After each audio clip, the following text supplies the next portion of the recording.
Jake had always been the guy who didn't scare easy. At 17, he was a senior at Black Hollow High, a small school in the heart of West Virginia where everybody knew everybody. He was tall, with messy brown hair and a crooked grin that made him popular with the girls and a leader among his buddies. It was October 2025, the leaves turning red and gold, the air crisp with that fall bite that made you want to wear hoodies and drink hot cider. Halloween was just a couple weeks away, and Jake had an idea to make this one the best yet. A camping trip in the Whispering Woods, a dense forest on the edge of town that every kid in Black Hollow grew up hearing stories about. The woods had a reputation. Old folks in town said if you went in at night, you'd hear voices calling your name, whispers that weren't human, voices that belonged to the dead. Some said it was just the wind or maybe coyotes, but others swore it was the spirits of a family murdered there back in the 1920s. A mom, a dad, and their 3 kids, killed by a drifter who burned their cabin down with them inside. The story went that their souls never left, that they wandered the woods, calling out to anyone who dared to come close, looking for someone to join their misery. Jake didn't buy it. He'd grown up with ghost stories, but he'd never seen a ghost, and he figured it was all just old people trying to scare kids away from sneaking out to party in the woods. Still, the idea of recording those whispers for a school project sounded perfect. He was taking a media class, and his teacher wanted something spooky for their Halloween showcase. So Jake rounded up his crew, his best friend Matt, a stocky linebacker with a loud laugh, Sarah, Matt's girlfriend, who was always up for an adventure, and Lily, the quiet girl from their class who Jake had a crush on, with her dark hair and shy smile. They all met at Jake's house after school on a Friday, piling into his dad's old Jeep with a tent, sleeping bags, a cooler of snacks, and a cheap audio recorder Jake had borrowed from the school. The drive to the woods was short, just a few miles out of town, past the diner where Jake worked part-time and the gas station where everybody bought their smokes. The sun was setting as they pulled up to the trailhead, the sky a deep orange, the trees casting long shadows that made the forest look darker than it should have. "You sure about this, man?" Matt asked, grabbing the cooler from the back, his voice a little quieter than usual. "My grandpa said he heard stuff out here once, said it freaked him out bad." Jake laughed, clapping Matt on the shoulder. "Your grandpa also thinks aliens built the pyramids, dude. We'll be fine. It's just a night in the woods." They hiked about a mile in, the trail narrow and overgrown, pine needles crunching under their sneakers. The air smelled like damp earth and fallen leaves, and the deeper they went, the quieter it got. No birds, no squirrels, just the sound of their own breathing and the occasional snap of a twig. They found a clearing big enough for the tent, a small open spot surrounded by tall pines, and set up camp as the last light faded from the sky. Jake built a fire, the flames crackling as they sat around it, passing around a bag of chips and some sodas, the recorder sitting on a stump, ready to go. "Okay, let's get this party started," Jake said, hitting the record button, his voice loud in the stillness. "We're in the Whispering Woods, trying to catch some ghost voices. If you're out there, say something." Matt laughed, but Sarah elbowed him, her eyes darting to the trees. "Don't mess around, Jake," she said, pulling her hoodie tighter. "What if something actually answers?" Lily didn't say anything, just stared into the fire, her hands clasped in her lap, but Jake caught her glancing at the woods, like she was waiting for something. For the first hour, nothing happened. They told dumb jokes, roasted marshmallows, and Matt tried to scare Sarah with a story about Bigfoot. But the woods stayed quiet, the fire casting flickering shadows on the trees. Jake was starting to think the whole thing was a bust when he heard it. A faint whisper, so soft he thought he'd imagined it, coming from the darkness beyond the clearing. "Jake," it said, his name clear as day, like someone was standing just out of sight, calling him. He froze, his marshmallow stick dropping into the fire, his heart jumping in his chest. "Did you guys hear that?" he asked, his voice low, his eyes scanning the trees. Matt nodded, his face pale, his usual grin gone. "Yeah, man, I heard it. Sounded like..." like it said your name. Sarah grabbed Matt's arm, her breath shaky. That's not funny, Jake.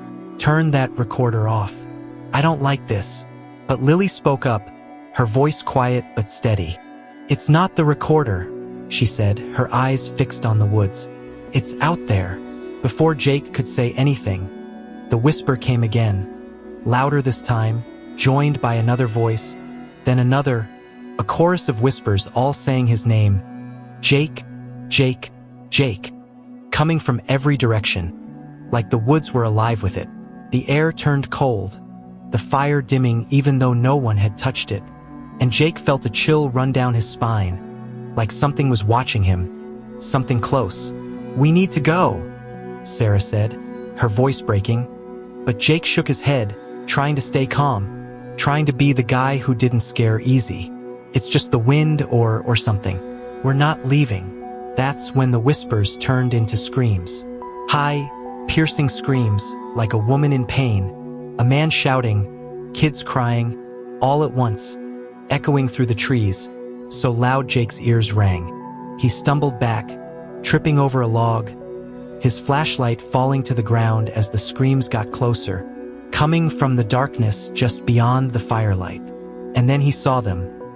Shadowy figures, 5 of them, moving between the trees, their shapes blurry but human, their faces hollow, no eyes, just black holes where eyes should have been. They were chanting his name now, their voices mixing with the screams.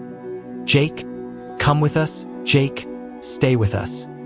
Their arms reaching out, long and thin, like they wanted to pull him into the dark. Sarah screamed, grabbing Matt's hand, and Lily was on her feet, her face white, her hands shaking. We need to run, now, she shouted. And this time Jake didn't argue.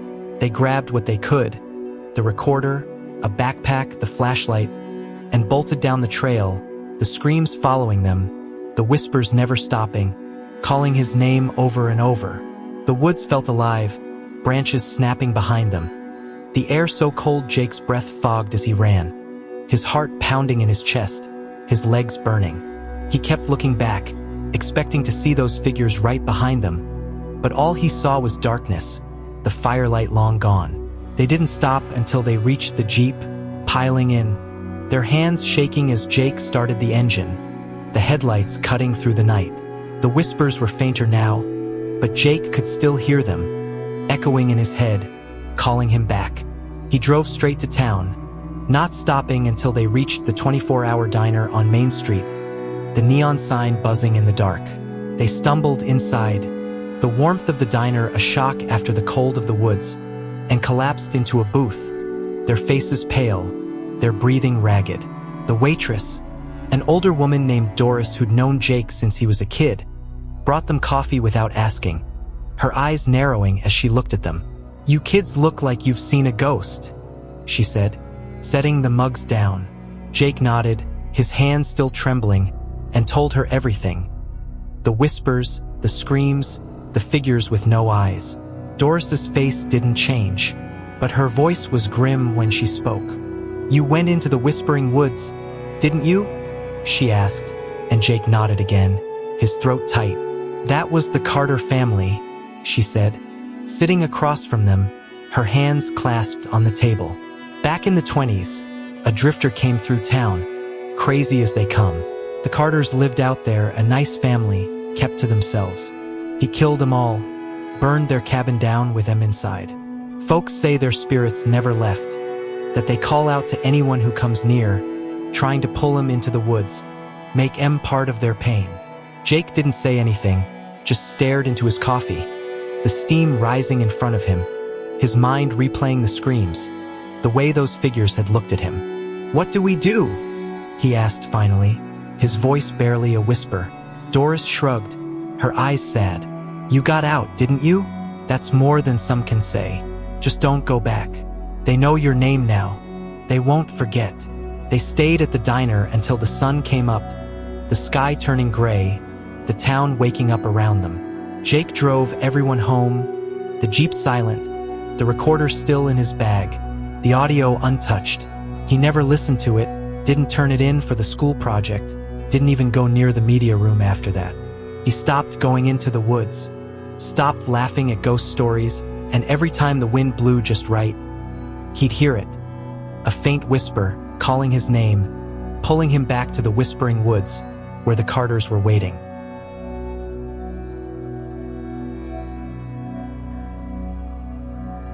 Anna had always loved road trips. At 26, she was a freelance photographer, chasing landscapes and forgotten places across the Pacific Northwest, her camera bag always packed in the trunk of her beat-up Subaru. It was April 2025, the spring air cool and damp, and she was driving through Oregon, heading to the coast to shoot some cliffs she'd seen on Instagram. Her plan was to take her time, stop at small towns, maybe find a diner with good pie, and crash at cheap motels along the way.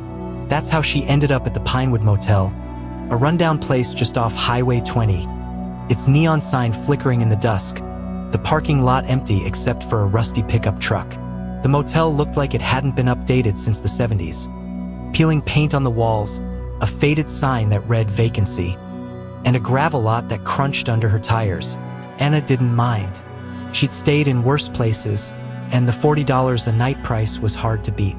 The clerk, an older guy with a stained flannel shirt and a lazy eye, handed her a key for room 12, muttering something about keeping the noise down, even though Anna was pretty sure she was the only guest. She grabbed her bag, locked her car, and headed to her room, the air smelling like rain and pine trees, the highway a faint hum in the distance. Room 12 was small, with a saggy bed, a scratched-up nightstand, and a tiny bathroom that smelled like mildew. The walls were covered in faded floral wallpaper, peeling at the edges, and there was a single window with a cracked frame, the curtains thin and yellowed. But what caught Anna's eye was the mirror. An antique, full-length mirror in a heavy wooden frame, propped against the wall by the bed. It was beautiful in a creepy way, the glass cloudy, the frame carved with little flowers that looked hand-done. Anna ran her fingers over the wood, wondering why a place like this would have something so fancy, then shrugged and tossed her bag on the bed. She was too tired to care. She took a quick shower, the water barely warm, and changed into an old t-shirt and sweatpants, her hair still wet as she sat on the bed, scrolling through her phone. The room was quiet, the only sound the drip of the faucet in the bathroom, until she glanced at the mirror and froze. Her reflection wasn't there. Instead, she saw a man. A tall man in a dark suit, his face pale, his eyes white and unblinking, staring right at her. He didn't move, didn't blink, just stood there in the mirror, his head tilted slightly, like he was studying her. Anna's heart stopped, her phone slipping from her hand as she stumbled back, her breath catching in her throat. "What the hell?" she whispered, her voice shaky, her eyes darting to the door, then back to the mirror. The man was still there, his white eyes locked on her, his lips parting slightly, like he was about to speak. She blinked, hard, thinking it was a trick of the light, or maybe she was just tired. But when she looked again, he was closer, his face filling the mirror now, his mouth moving, forming her name. "Anna!" she screamed, scrambling to her feet, her hands shaking as she grabbed her camera bag, ready to bolt. But when she looked at the mirror again, it was just her reflection, her own wide eyes staring back, her chest heaving as she tried to catch her breath. "I'm losing it," she muttered, running a hand through her hair, her heart still racing. She thought about leaving, driving to the next town, but it was late, and she didn't want to be on the highway in the dark, not after that. She told herself it was just her imagination, that she'd been on the road too long, that she needed sleep. She turned off the light, leaving the bathroom light on for comfort, and crawled into bed, pulling the thin blanket up to her chin. But she couldn't sleep, not with that mirror in the room, not after what she'd seen. She kept her eyes on it, the dim light casting shadows on the glass, and every creak of the motel, every gust of wind outside, made her jump. Around 2 a.m., she heard it, a whisper, soft and low, coming from the mirror. "Anna?" it said, the same voice she'd seen the man form, deep and raspy, like it was coming from underwater. She sat up, her breath hitching, and saw him again, closer now, his white eyes glowing in the dark. His hand pressed against the inside of the glass, like he was trying to push through. She didn't scream this time, just stared, frozen. As the man's hand moved, leaving smudges on the glass that weren't there before. "Anna, stay with me," he whispered, his voice louder, more desperate. And then the mirror started to shake, a low hum filling the room, the frame rattling against the wall. Anna grabbed her phone, her hands trembling, and turned on the flashlight, the beam shaking as she pointed it at the mirror. The man was gone, but the smudges were still there, and the air was cold, so cold her breath fogged in front of her. The smell of old cologne and something rotten filling the room. She didn't sleep after that, just sat on the bed, her back against the headboard, her phone in her hand, waiting for morning. When the sun finally came up, the room felt normal again, the cold gone, the mirror just a mirror. Anna packed her stuff, her hands still shaky, and went to the front desk to check out, the clerk barely looking up as she dropped the key on the counter.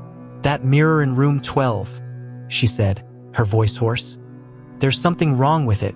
The clerk glanced at her, his lazy eye twitching, and sighed, like he'd heard it before. "You saw him, huh?" he said, leaning back in his chair, his voice gruff. "Man in a suit, white eyes. That's Mr. Harrow.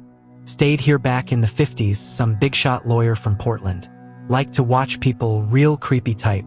They found him dead in that room, heart attack, but folks say he never left.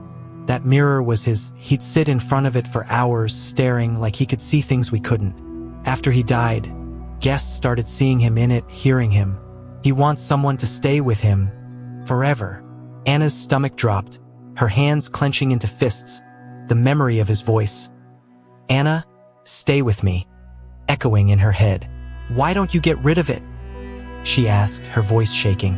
The clerk shrugged, lighting a cigarette, the smoke curling around his face. "Tried.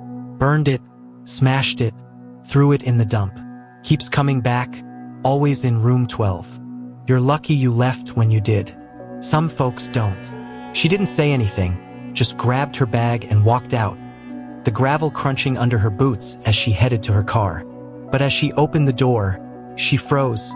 There on the passenger seat were scratches, long and deep, like fingernails had dragged across the leather.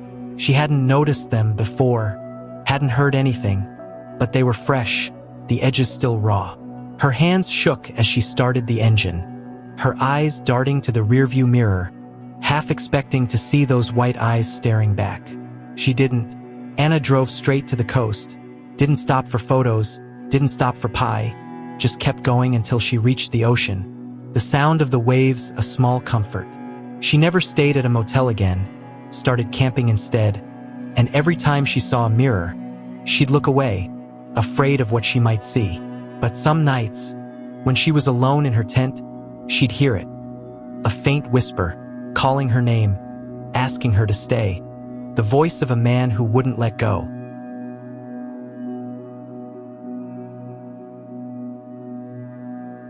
Emily had always been a sucker for old things. At 30, she lived in a small house in a quiet Illinois town called Fairview, the kind of place where everybody waved at their neighbors and the biggest event of the year was the county fair. She worked at the local library, organizing books and helping kids with their homework, but her real love was decorating her house with vintage finds. Old lamps, chipped teacups, anything with a story. It was April 2025, a sunny Saturday, and Emily was at a garage sale on Maple Street, digging through boxes of junk, when she saw it. A grandfather clock, tall and heavy, with intricate carvings of leaves and flowers on the wood. Its hands stuck at 3:03. The clock was beautiful even if it didn't work. The glass face was cloudy, the pendulum still, but Emily could imagine it in her living room, fixed up and ticking, adding a touch of charm to her cozy space. "How much?" she asked the seller, an older woman with a tired smile, who was sorting through a pile of old clothes. $10, the woman said, barely looking up. "It's broken, been that way for years. Belonged to my aunt, but I don't have room for it." Emily didn't hesitate. She handed over the cash, called her brother to help her load it into his truck, and brought it home, the clock creaking as they set it against her living room wall. That night, Emily stayed up late, sipping tea and flipping through a book, the clock looming in the corner, its silent presence somehow comforting. She went to bed around midnight, her cat, Muffin, curled up at her feet, the house quiet except for the hum of the fridge. She was just drifting off when the clock chimed. A deep, echoing sound, like a bell tolling in a church, but sharper, almost like a scream. Emily bolted upright, her heart pounding, the room dark except for the faint glow of her bedside lamp. The clock chimed again and again, 3 times, and then stopped, the silence heavier than before. She glanced at her phone. 3:03 a.m. "What the?"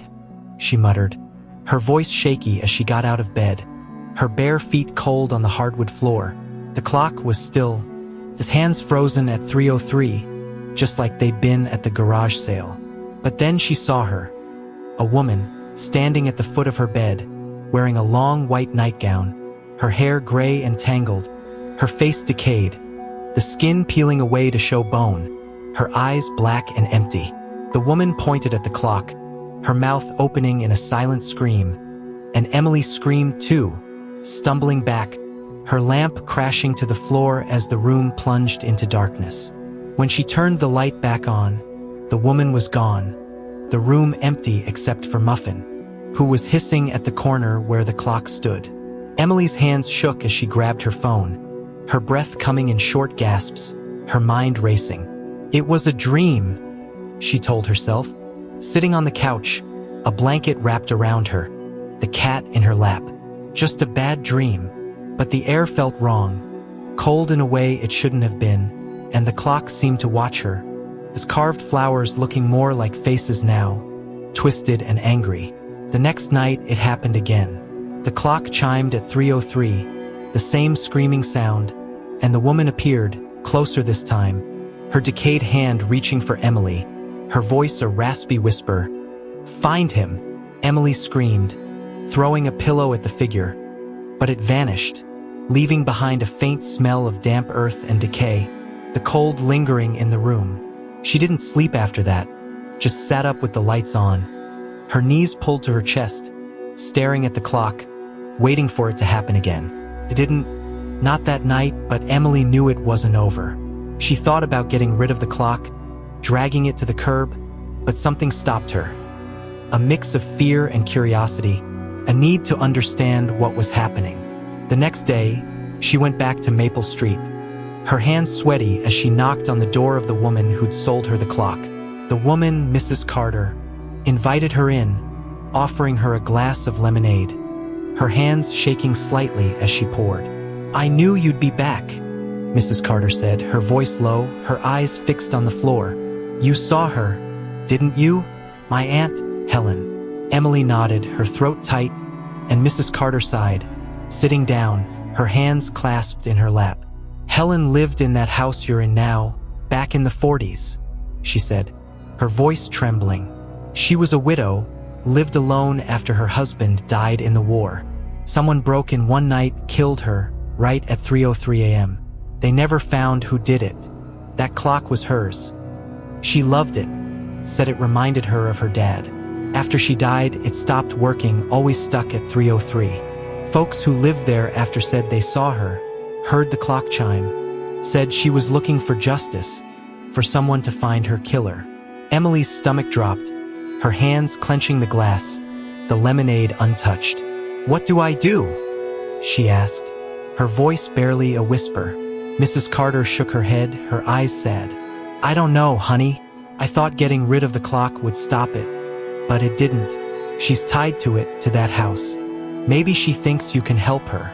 Emily went home, her mind racing, the clock waiting for her in the living room, silent but heavy, like it was watching her. She spent the next few days at the library, digging through old newspapers, looking for anything about Helen's murder.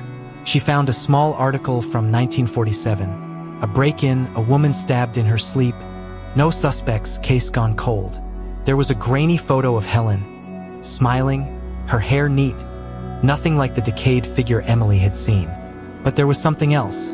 A mention of a drifter seen in town that week, a man with a scar on his cheek never caught. That night, the clock chimed again, louder, the sound shaking the walls, and Helen appeared, her decayed face inches from Emily's, her voice a scream now. "Find him!" The lights flickered, the windows rattling, and Emily felt something cold wrap around her wrist, like a hand pulling her toward the clock. She yanked free, her heart pounding, and ran to the kitchen, grabbing a knife, her hands shaking as she turned on every light in the house. The clock stopped chiming, the cold fading, but Emily knew it wouldn't stop, not until she did what Helen wanted.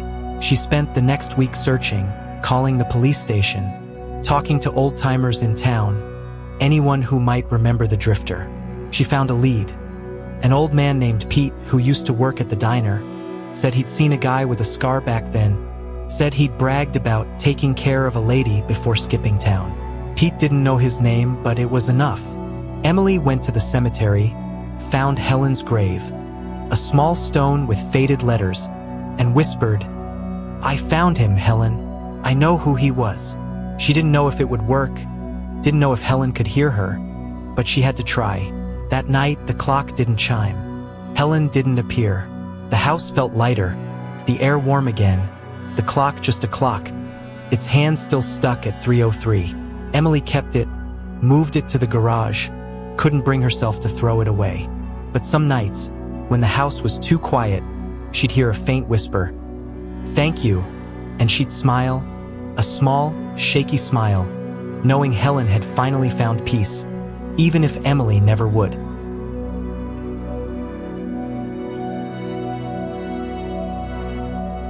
Sarah had always been obsessed with the stars. At 21, she was a junior at the University of North Dakota, majoring in astronomy, the kind of girl who could name every constellation and tell you the best time to spot a meteor shower. It was April 2025, a clear spring weekend, and Sarah had convinced 3 of her friends, Mike, her goofy roommate who loved bad puns, Tara, a biology major with a sarcastic streak, and Josh, Tara's boyfriend, a quiet guy who played guitar, to join her for a stargazing trip at Devil's Lake, a remote spot in North Dakota known for its dark skies. The plan was simple. Camp by the lake, watch a meteor shower, drink some hot cocoa, and crash in their tents until morning. They piled into Mike's old SUV, the back stuffed with camping gear, a telescope Sarah had borrowed from the science department, and a cooler of snacks. The drive was long, almost 3 hours from campus, the road winding through flat fields and past small towns with nothing but a gas station and a diner. Devil's Lake was beautiful but eerie, a wide stretch of water surrounded by tall grass and a few scraggly trees, the air cool and damp, the sky already darkening as they set up camp. Sarah picked a spot on a small hill overlooking the lake, the water shimmering in the last light of the day, the silence of the place sinking into their bones. "Man, this place is creepy," Mike said, hammering a tent stake into the ground, his voice louder than it needed to be, like he was trying to break the quiet. Tara rolled her eyes, tying her blonde hair into a ponytail. "It's just a lake, Mike. Don't be a baby." Josh didn't say much, just strummed a few chords on his guitar, the notes soft against the sound of the water lapping at the shore. Sarah smiled, setting up her telescope, her excitement bubbling over. "You guys are gonna love this," she said, adjusting the lens. "The meteor shower starts around 10. It's gonna be amazing." They ate dinner, hot dogs cooked over a small campfire, with marshmallows for dessert, the fire crackling as the sky turned black, the stars coming out one by one, brighter than Sarah had ever seen. She pointed out constellations, her voice full of awe. "That's Orion. See the belt? And over there, that's Cassiopeia." While her friends listened, half interested, half teasing her for being such a nerd.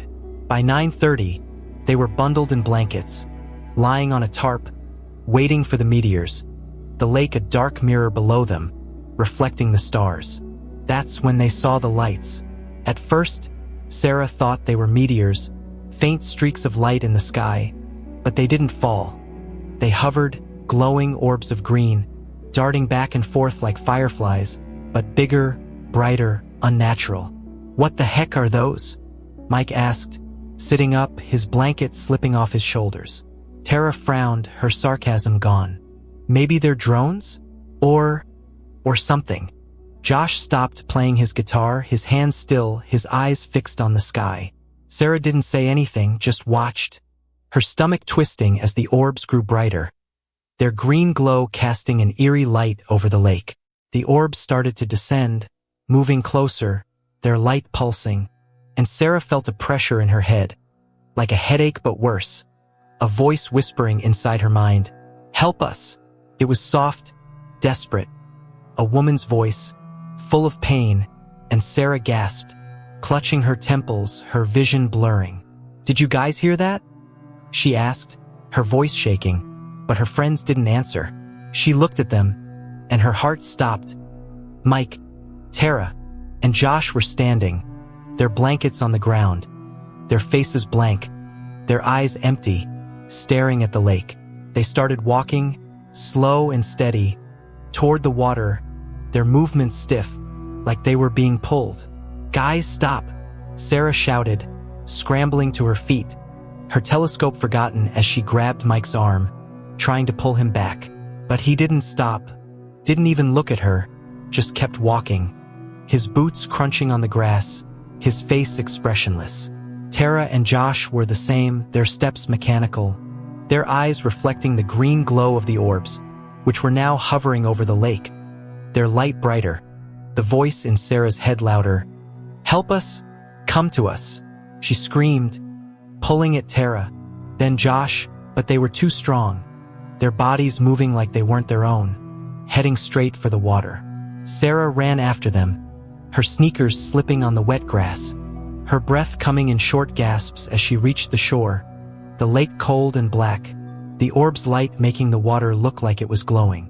Mike was already in up to his knees, the water splashing around him, Tara and Josh right behind, their faces still blank, their hands reaching out like they were trying to touch the orbs.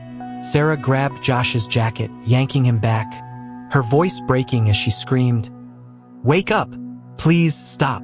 But the voice in her head was screaming now, a chorus of voices, men and women, children too. "Join us, help us, stay with us." And Sarah felt her own legs move, her body wanting to follow, the pull almost too strong to fight.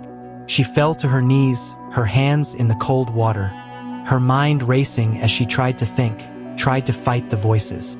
That's when she saw them. Figures in the water, shadowy shapes under the surface, their hands reaching up, pale and bloated, their eyes glowing green like the orbs, their mouths open in silent screams. Sarah screamed too, crawling back, her hands shaking as she pulled Josh with her, his body heavy, his eyes still blank. She slapped his face, hard, shouting his name, and finally, he blinked, his expression clearing, his breath ragged as he looked around, confused. What's happening?" he gasped, his voice hoarse. The orbs were closer now, their light blinding, the voices deafening, and Sarah knew they had to get away, had to get to the car. She dragged Josh to his feet, her hands trembling, and ran to Tara, shaking her, shouting her name until Tara snapped out of it, her eyes wide with fear. Mike was the hardest. He was in up to his waist, the water pulling at him, the shadowy hands under the surface grabbing at his legs. Sarah and Josh waded in, the cold biting at their skin, and pulled him back, his body limp, his eyes still glowing green until Sarah slapped him hard, and he came to, coughing, his voice a whisper. "They're in my head." They ran, stumbling up the hill, the orbs following, their light chasing them, the voices screaming now, "Don't leave us!" Sarah grabbed her keys from the tarp, her hands shaking as they piled into the SUV, the doors slamming shut as Mike floored the gas, the tires spinning on the grass. The orbs followed for a mile, their light fading as the voices grew fainter, the pressure in Sarah's head easing, the lake disappearing behind them.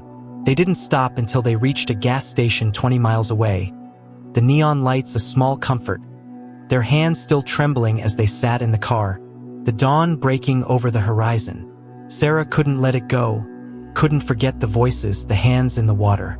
A week later, she went to the library, found an old book on local history, and read about a flood in the 1800s. A Native American tribe drowned when the lake overflowed, their village swallowed by the water, their spirits trapped, calling out for help, luring people in to join them. She never went back to Devil's Lake, never looked at the stars the same way, and every time she saw a green light, street lights, fireflies, anything, she'd hear it, a faint whisper, begging her to come back.